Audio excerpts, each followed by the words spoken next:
All right, so what is this program all about? It's about acquiring some body of knowledge, hands-on activities over the 3 days, coupled with some real-life projects. So part of your coaching is to actually get you to work on a real project where you can practice some of what we learned and build a small little resume when it comes to project management. We're expecting you can, probably invest between 4 to 12 hours a week.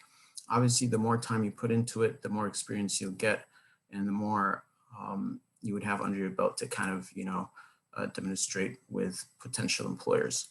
And then at that point, you become certified. You'll get a nice looking certificate. It looks like this in the mail. And, it's just something good to have on your resume. So how to benefit from this program? You want to make sure you're focused, you're not distracted. So again, if you have, it's best to work on a computer or a laptop. But if you are not able to do so using a phone, I would highly recommend having a notepad to take notes or something to capture notes. If you're just going to sit back and listen, you're not going to really learn a lot. So take copious notes, very detailed notes. You want to be able to go back in the future to these notes and figure out what was discussed and how things relate to each other. The topic is a little bit complex for first-time people who are not very familiar with project management, but it's not difficult, but it's just a lot of moving pieces and interrelations between different, pieces of information and topics and so forth. So make sure your phones are on silent so you're not distracted. If you have two screens, that's best, so you can watch the activities on one screen and take notes on the other one. We're going to be practicing some of these concepts today. Today's mostly theory and kind of background information. Tomorrow will be a lot more hands-on. We'll work on some projects, but today we'll use a couple of use cases. And thank you for submitting your assignments. I think a couple of you did that. So we're going to use what you shared with us from the perspective of your mission as use cases throughout the 3 days. And then you're going to get to apply it, over the 8 weeks. So it's a very experiential learning based type of program. So we take our subject matter, you're going to learn approaches, tools, how to think in a structured way, along with hands-on activities through our internship program. And then we give you some coaching as well. When we're all done and good, we should have a more updated resume, a nice cover letter, and a good, updated LinkedIn profile with some real experience, which is really what matters at the end of the day. All right, so what are we going to learn? We're going to learn what project management is all about, some of the processes, tools and techniques, principles, how to solve problems using project management or improve processes. Why are we learning this stuff? So obviously, as we know, just generally speaking, the world needs to develop. The world needs to move on and come up with new capabilities to address the challenges of mankind, address the new requirements, that society has. But with a pandemic, that has just been compounded. The need for innovation and the need for doing things quickly and accurately and correctly has become obviously very critical, as we've seen with, the large volume of loss of life and the severe interruption to life. So the pandemic has really acted as a catalyst for innovation, especially in biotechnology, IT, and different types of domains and industries, education, as well healthcare, of course. So that's one driving force that we did this program. Another thing is there are a lot of young people who might not need to necessarily wait until they finish college to get started into a professional role in the technology domain. And today everything uses technology, everything runs on technology. So those who are not very knowledge savvy or technology savvy will kind of be left behind. The world is moving at a very fast pace. And again, the pandemic has made things like artificial intelligence and other types of technologies, mobility, cybersecurity, and so forth, become more fast in its deployment, more pervasive, and so on. So it's important that we have the tools and techniques, and if we don't necessarily need to be project managers to benefit from this, but these are basically life skill, life skills. And I personally believe in a decade or so, people who don't master skills of project management will kind of be left behind. This is like how to use a word processor, 10 years ago, and how to do a web page today kind of thing. All right, besides that, of course, there's a lot of global changes. That has started 30 years ago with outsourcing and globalization and things like that. But today it's becoming more and more stronger. We basically live in a small village, and we've seen how a pandemic spread throughout the whole globe in about 3 to 6 weeks. So obviously the whole world is changing, the way people work, the way people learn, the way people earn a living, and so on. And then there's a lot of opportunity that comes out of that. So we'll talk more about this in a couple of minutes, but you can see a summary here on the slide. All right, so if you have not done the exercise that I sent out, I know a couple of people signed up late this morning or late last night, so you probably didn't get a chance, but I would like you to go in the chat, there's a link. So go ahead and click on that link. Make sure you make a copy of that document, give it a name, share it with me, and just focus on the two pieces here, the vision and the mission. Where do you see yourself in a couple of years? What role do you see yourself playing? What position would you be in? What contributions would you have brought to the world and the impact that you're making on the world? So that's the first piece. The second piece would be about your mission. Mission is basically your purpose in life. What makes you get up every morning to do whatever you're passionate about? So again, I want you to think about this, write a couple of lines, and then we'll kind of go through those throughout the day individually, but it'd be used to kind of guide the discussion a little bit and understand what excites you guys. So I'll give you about 5 minutes or maybe 10 minutes for this exercise. So it's 10:07 now, so we'll say 10:15 to work on those two. I'll pause here to see if anyone has any questions. All right, so let's talk a little bit about vision and mission. So vision is basically a picture of the future. Think of it, you just like this cameraman or guy. You have a camera and you're taking a snapshot of the future. At some point, you can define that point. It's up to you. It could be 6 months, it could be a couple of years, it could be 10 years, it doesn't matter. But it's just what you envision yourself to be looking like in that point in time. Specifically here in this context, your role. What role would you be playing? Are you still a student? Are you working? Do you have a family at that point? Like, what is the picture? You can literally bring a piece of paper and sketch out what that picture could look like. Or you can write it down. Usually vision statements would be 2-3 lines long. It could be something like, in 1 year, I see myself graduating from college with a degree in, ABC, working at a company in specific industry, let's say healthcare, making somewhere between 50 to 70K, and living within 10 miles of my job. That's a vision. That's a picture. Someone else's vision could be, within 2 years, I see myself in graduate school, working on topic ABC, trying to solve a problem of whatever sort. Someone else's vision could be, in 3 years, I find myself to be married with 2 kids, for example. So there's no right or wrong. It's whatever you envision to be. And obviously, as we move on with life, that vision could change as we accomplish more or less, or circumstances change around us. It could change the way we envision things. Sometimes we accomplish our goals quicker than we expected, and then we grow our vision. Sometimes we hit some hurdles that we didn't expect, and we refine it a little bit because maybe it wasn't very realistic from the get-go. So what's important in vision, it has some level of specificity. It's not too vague. So there's a time element in it, a period of time, like I mentioned earlier. There's some measurable things that you can, measurable accomplishments that you can go back and measure and say, yep, I've done this, I can check off that point. In the context of what we're talking about today, we really want to think about what's our role when it comes to society, what I'm going to be bringing to people around me, in a couple of years or so. So that's the focus of today's discussion, as young people who are kind of either getting into the workforce or currently in the workforce and trying to grow within it. All right, any questions before we move on to the mission statement? All right, awesome. So moving on with the mission is, like I mentioned earlier, your purpose, right?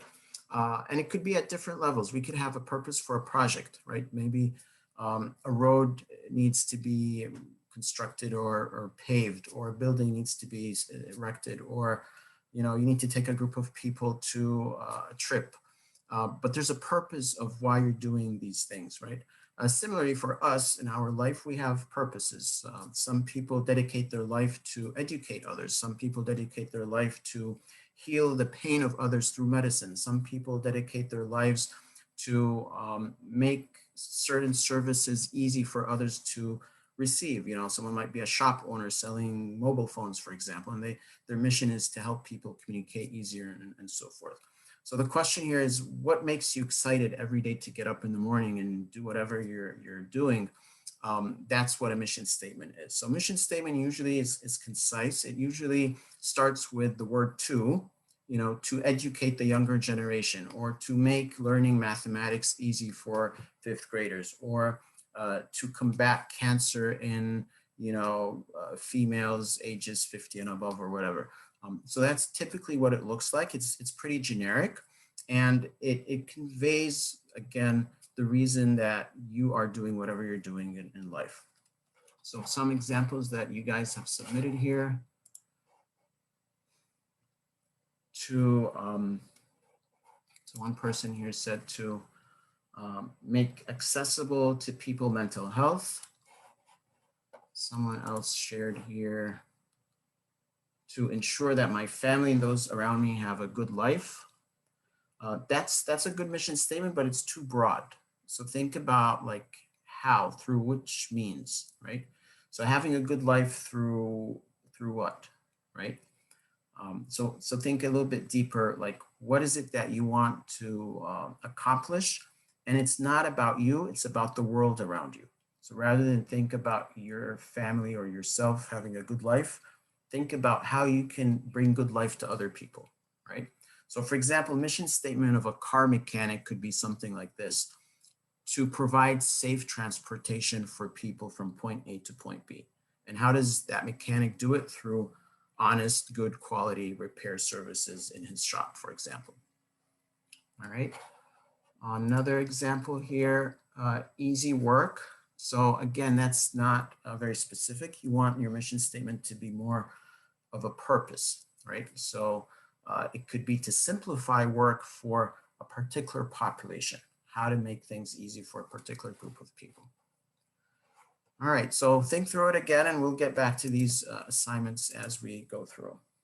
All right, so quick introduction about myself. My name is Ayman Nasser. I've been doing project management for the past 30 years. I started my career as an electrical engineer, then became a network engineer focused on local area networks back in the day for enterprises and businesses. I moved into product management, which is the role where you work with product developers and software developers, hardware developers to bring products to life. So we interact with end users, the public or the consumer who's going to use the product. Sometimes these consumers are businesses, to define what the product is going to look like, what the requirements are, what does the market need. We communicate that to the technical team so they can build it, and then the product manager is responsible for the success of that product, the features of the product. So if you think of a car, the product manager would be the person, the role that specifies what bells and whistles should be in that car. There should be certain features for transmission, and the engine should look like this, and that kind of thing. Then I did a little bit of enterprise architecture, which is basically helping organizations, figure out what they need to look like to provide the value that they're trying to provide. Very similar to business architecture. The difference is that enterprise architecture connects technology or strategy with the business. Business architecture is focused more on the business workflows. So enterprise is more holistic. It's connecting your strategy to your business itself. And then I played a project manager role for a number of years. Did operations management at a data center, consulting, and some other things. With us today here is also Alawi Masood. I don't know, Alawi, are you back from the breakout room? Yeah, I'm right here. All right, do you want to introduce yourself? Yeah, sure. So, Assalamu alaikum, everyone. My name is Alai Masood. I'm the director here at Islamic Leadership Institute of America, and again, I'm an alumni from the University of Maryland. I had some project management experience in the past before this role. For example, At the University of Maryland, I handled an $18,000 project working with Culture Fest, and then I also ran a magazine. And at this role, I rolled out a couple of certifications, a couple of programs, including this one. So I'm happy to have you here. And if you have any questions, feel free to text me, send me a message through Zoom, and I'm happy to help. Great, thank you for that, Alawi. Alawi's been a great support in this program. He's doing all the back end work, the registration, all those important pieces of the program. All right, so some housekeeping. I think we covered most of this. By the end of the program, you will get a copy of these slides. We have 3 different files for 3 different days. We might give you, so you're gonna have that worksheet or document you're working on that would have a lot of good information in it. Then you also get a soft copy of this book at the bottom here. It's called Pragmatic Job Hunting, which explains how to apply concepts of project management in looking for a job in general. So it's not necessarily related to a project management role, but it's kind of pretty interesting how to apply PM to looking for a job. I want you guys also to look at this as an opportunity to build a network of professionals. So don't just come here with the mindset that, okay, I'll learn some stuff, practice, and leave. There's about 20 of you here. So over the 3 days, try to get to know each other, exchange contact information, things like that. You can, if you have a LinkedIn profile, feel free to put it for the group in the chat so you guys can connect. But try to establish relationships, because as you will learn, one key important success factor for a project manager and professionals in general, but specifically project managers and executive leaders like CEOs and so forth, is relationships. You can be a project manager sitting back at your office at your desk working on schedules and all kinds of great plans, but if you don't get out and talk to people, your project is not going to go anywhere. It doesn't matter how smart, brilliant you are, or your project plans could be spot on, but you're not going to accomplish anything if you don't have good rapport and relationships with your stakeholders. So that's extremely, extremely important. We always say project managers spend 50% of their time talking to people, literally just from one office to another, talking to your stakeholders. So take that opportunity to practice that. That is a skill that also requires practice. So you should leave the 3 days with at least 15 other contacts that you can establish some professional relationship with them. Keep it interactive, as you guys have been asking questions. This is great. And we'll try as much as we can to make it hands-on. When we do this in practice, we've been doing it in person for 10 years now. We have hands-on activities, as you can see here in this picture. We use different types of tools and things to get concepts around. So digital is a little bit more handicapping, but we'll have Kahoots and other kinds of things to do as we go through. And there will be some surveys that we'll be taking every day at the end to get some feedback so we can refine things for the next day. All right, any questions on this? All right, so this is who we are. Really quickly, we're a youth group. We all about young people, developing them in different ways. You can see people fishing. That's part of our coaching program. You can see people on a Zoom call. This was a partnership with a local organization on challenges of youth and young people. The picture on the far bottom left is for some young people at Congress talking to a senator about some atrocities that are happening in some foreign country, and asking for the US to kind of support justice and human rights over there. The top right left, you see some young girls, learning coloring and things of that nature. On the far top right, that's our chairman and president. He just completed a real estate transaction for the organization. So we're very hands-on. You see some young people on a trip outdoors learning about leadership development and so forth. So just generally speaking, if there's anything we can support you in besides project management, by all means, let us know. I won't go through this slide, but we provide 3 key services: education development, capacity building, and research. This particular program is kind of a mix of education, capacity building. We thought, for the pandemic, we wanted to kind of pitch in and support our population, the young people here, to kind of get them empowered when it comes to career development. This is who's behind the scene, our group. As you can see, most of them are young folks in high school or college, and They're very passionate about what they do. They get up early in the morning and, work together on different types of projects and activities. All right, it really helps if your cameras are on. It helps me know if you're engaged or not. I can see facial expressions, but it also keeps you more engaged. So I recommend that you turn on your cameras if you could. Try to keep your mics muted though, because usually there's some background noise. But if you want to ask a question, feel free to unmute yourself and go ahead and ask it. You can also put questions in the chat. That is, less disruptive, and we can take pauses and check. We try to go by the 15-15 rule, which means 15 minutes of discussion and 15 minutes of activity. So it might be plus minus, and then we'll have a few Kahoots, and we'll be, using Google Suite quite a bit. Okay, you can scan this. This would help us, again, understand what specifically you're looking for. So there's 5 questions here in this little form, but it's very specific. So it zoom in, help you focus in your thoughts a bit. So if you can scan this on your phone. All right, so it looks like 40% of you feel that you're somewhat satisfied when it comes to current work career status. 40% are also very dissatisfied, and about 20% are somewhat dissatisfied. So there are more people who are not satisfied than people who are satisfied. So we can definitely try to see how this program can help you get more involved in your career, maybe more organized, or approaching things in a bit different way. Part of the trends and the changes that have happened in society, the traditional ways of looking for work have been changing.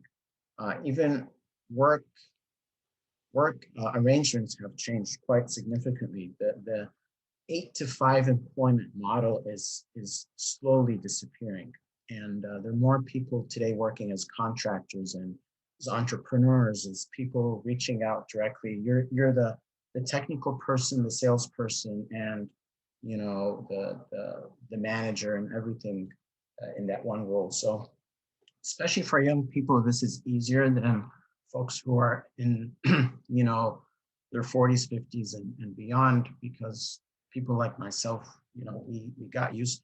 When I was 18 or 20 or 24, we used to apply for jobs using the newspapers. I mean, literally, we wait for the Sunday Washington Post, we open it up, go through the case section. There's about 20, 30 pages thick, and just go through all the ads and look for, 10, 15 jobs, and you start to print your resume and drop it in the mail. There wasn't even email back then. But that changed very quickly in the 90s to the late 90s. And around 97, 98, people started using email, and then the case section disappeared in the early 2000s. And since then, the Washington Post actually, shortly thereafter, they started a careers section online, but it didn't take off. Indeed came on, and Monster and these other companies, and I think, I don't know if they even still have it, but career ads used to bring them lots of money, right? And as a company, when you think about it, they lost a big chunk of the revenue. So they had to innovate and figure out how they're going to stick around. But if a place like the Washington Post, the New York Times have been forward thinking and anticipating that this is going to be the trend, they could have been the Indeed.com of today, right? They could have been the Monster.com of 5 years ago, whatever.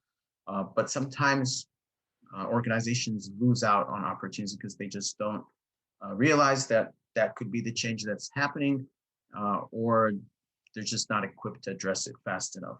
And similarly, that could happen with individuals. If we are approaching certain things in our career a certain way, it could be a little late when we realize that we're doing things incorrectly. So again, one very, very important skill today for young people, especially, is networking, is to get outside of our comfort levels and talk to people.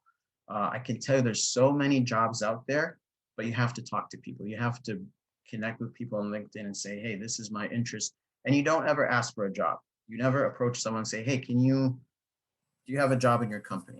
That's not the way to go about it. But the way to go about it is basically to pitch an idea. Hey, I realize that your company is doing XYZ, and I'm guessing you have problem ABC. I can help fix that for you. Would you like to talk more over coffee or lunch or Zoom or whatever? And the answer would be, yeah, sure, let's do that. So hopefully some of these tips help you kind of change that a little bit. For the second question here, how optimistic are you about 2021 as related to your career plans? About 60% said they're optimistic and 40% said they're pessimistic. So about half the group feels that we're still, not in a very strong positive state when it comes to the economy. Again, things have changed quite a bit, especially with the pandemic. Uh, People need to be more independent in searching for opportunities and developing career plans and carving out their own career path. And things are changing so fast. Colleges and universities are really behind when it comes to adapting to the changes in the marketplace. So to prep their graduates to address the needs of the market and society, they're just way behind. And 2020 was a prime example. I used to work at George Washington University, the medical center, and we brought up telehealth in 2 weeks for our patients, 90,000 a month number of patients that use the platform. We can't wait, until we have people who understand telehealth. That's not even something that colleges teach today. So that's an example of how fast things change, and it becomes incumbent on the person to learn, to educate themselves, to go online and learn, to do what you guys are doing, attend workshops like these, and not wait for someone to tell them how to do things or what to do. Everyone has to be independent. It also means a lot of work hours. If you truly want to be successful in your career, you can't settle for, again, an 8 to 5 type of mindset. People work around the clock, especially young people. I know a lot of millennials in their 20s. They work almost 24/7. That's been the norm. When I was younger, I used to do the same thing, but especially younger generations tend to work a lot hours because they have to catch up on stuff to get up to a certain level. And then as you grow in your career, you relax a little bit. But that's another important thing. You would grow as much as you put into your careers. The third question, what is the main objective for attending this program? So some people are looking to strengthen their resume, which is fine. Learn about office work environment. That would help a little bit if you do definitely the coaching piece. To get a job, so that's great, and to build new experience, build my resume. So these are great objectives, and I hope we can accomplish that. And then there's one more here, gain knowledge and practical experience. All right, very good. So these are great responses. It will help us kind of refine things.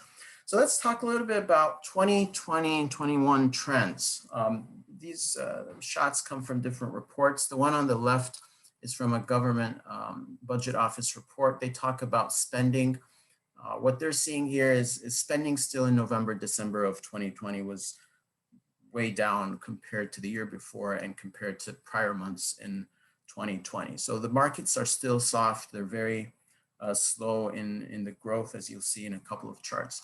Also, the vaccination distribution for COVID is way behind compared to what the plans were and the schedule was initially intended, as well as the administration. So the distribution of the vaccine to start with is taking longer than expected, and then the administration is also taking longer than expected. So what this tells us is that those of you who feel pessimistic, you kind of have a good reality sense.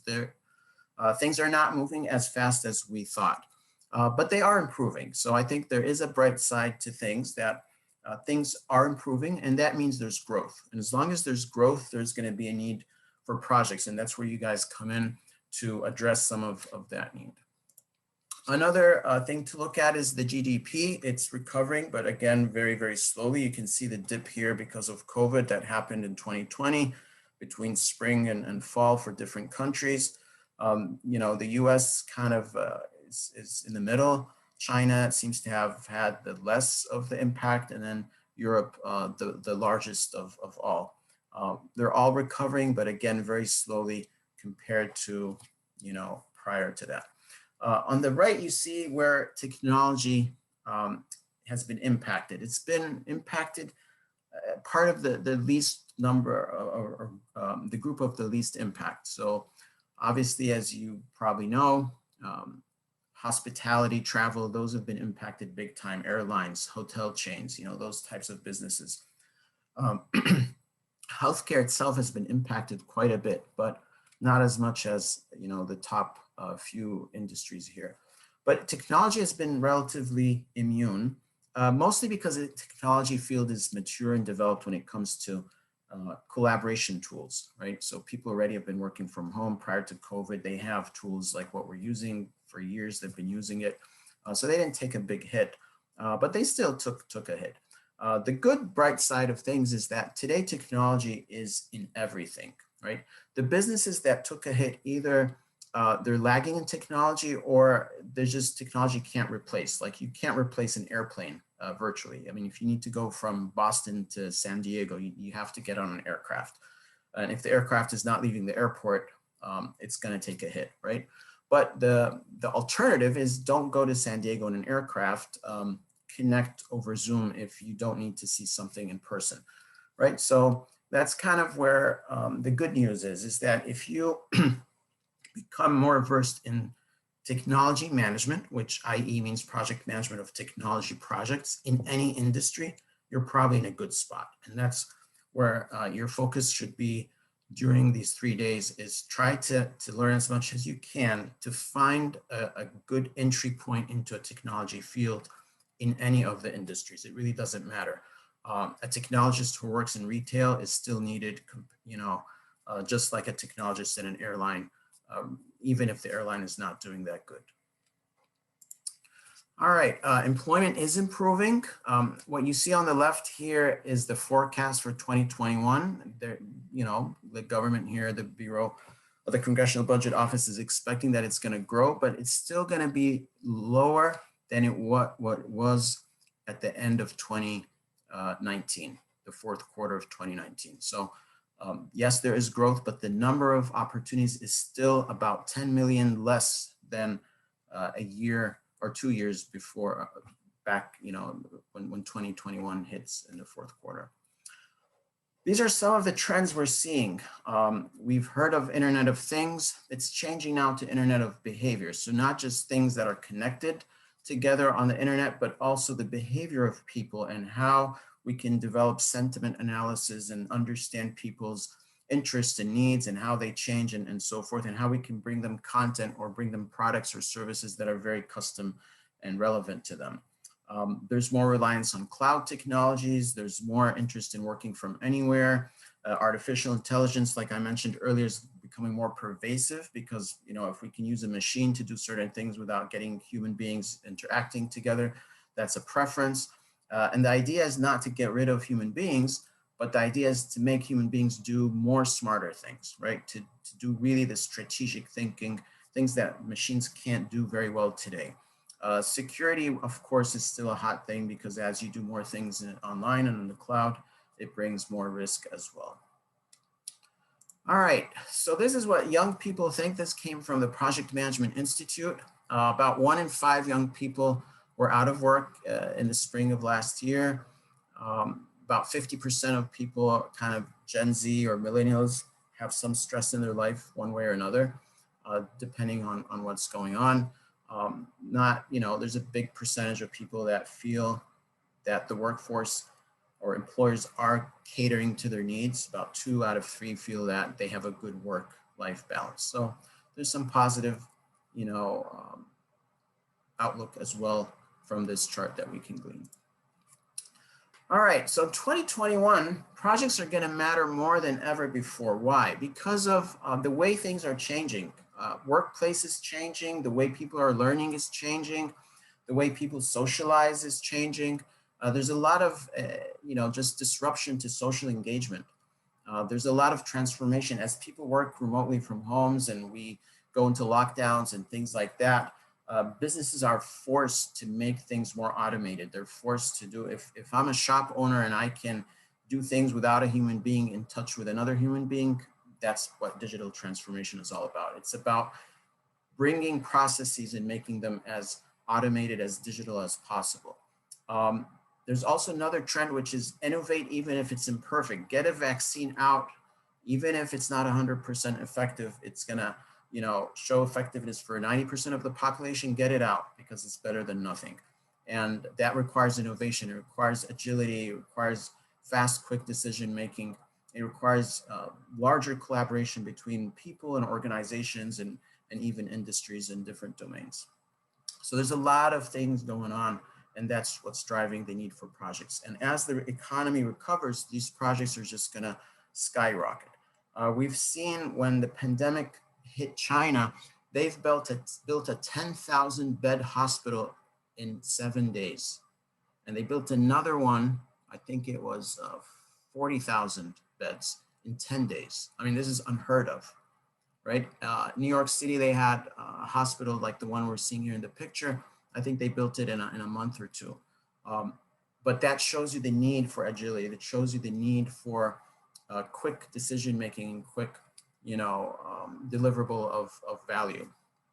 Data is becoming a key component for decision-making. So data-driven organizations are no longer an option. If you're not a data-driven organization, you're just not going to be around. You can look at Amazon, you can look at, all the big successful organizations out there, how they use data in order to make decisions.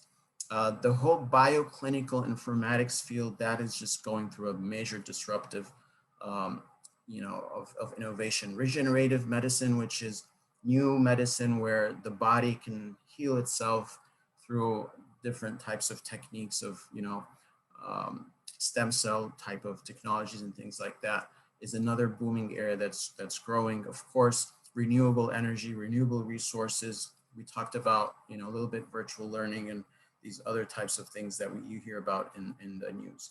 So there's a lot of cool stuff happening. And the more you become aware of how to manage a project, the more mobile you can be between these different industries. A really good project manager can work at a Tesla or next week at the biggest hospital in New York City. It doesn't matter. You don't need to know renewable energy technology to work at Tesla, and you don't need to know healthcare to work at a hospital. What you do need to know is good, solid project management, because then you can move across industries very, very easily. All right, the last thing here we want to share before we pause for a little break is that non-knowledge workers will be left behind. We are living in the era of knowledge, not just information, but knowledge, knowing what to do, when to do it, how to do it, why to do it. So we had, the farming era, then the industrialization era, then the information technology, and now we are in the knowledge. What do we do with information? How do we use it, and so forth? So it's becoming really, really important that we become savvy about very simple skills, how to organize work, how to organize our thoughts, how to address a problem. If someone brings an ambiguous problem to you, how do you figure out what to do with it, right? Where do you start? And that's the purpose of these 3 days, is to figure out, where do I start? So you don't feel lost. You don't feel like you're drowning in an ocean of information that's bombarding you from every, direction, but you have a better control on things.